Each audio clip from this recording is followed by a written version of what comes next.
دوباره اومدم با یه کلیپ یوتیوب دیگه. حالا این دفعه میخوام چی بهتون یاد بدم؟ استفاده از ابزار پولیکش کمپرسور. خیلی راحت و سه سوته.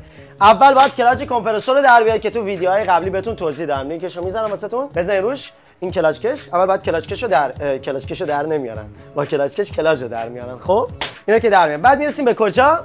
میرسیم به پولی. به پولی. حالا پولی چی داره زیرش؟ یه خار داره. اول باید خار رو در بیارید. راحت تر از اون چیزی که فکرشو بکنید. بدون درد و خونریزی در اومد. میذارمش اینجا. حالا پولیکشو برمی‌داریم. البته این پولیکش یه چیز دستسازه، یعنی کل دنیا رو بگردید پیداش کنید. دستساز استینا. نشون بده. خیلی مخلصم. خب حالا پولیکشو میذاریم.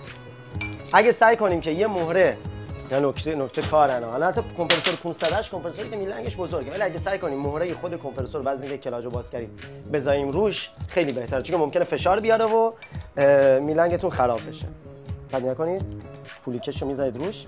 بعد حتما حواستون باشه الان این پولیکش یکم برو عقب دستساز شده است، استاندارده، ولی یه نمونه هستن پولیکشا این لبه‌های پایینش یکم بلنده، میره زیر مگنت قرار میگیره یا بوبین قرار میگیره و با پولی بوبین هم میاره با خودش میره. حتما باید حواستون باشه که نگاه کنید از زیر دقت کنید که زیر بوبین نره ها. خب حتما این نکته رو حواستون باشه. بعد که این کارو کردید دیگه چی داره؟ یه بوکس 14. یه بوکس 14 میارید و میذارید رو بستن و به حساب چی؟ دیگه ایزی در میاد دیگه.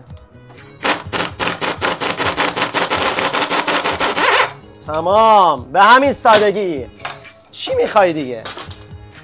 پولی خیلی راحت در اومد. بعدش هم دیگه یه خار داره و بوبینو میتونید در بیارید. به همین سادگی. راشدک بهشت کولرساز از هر روز یه آموزش میذاریم داخل یوتیوبمون. یوتیوب حتما سابسکرایب کنید.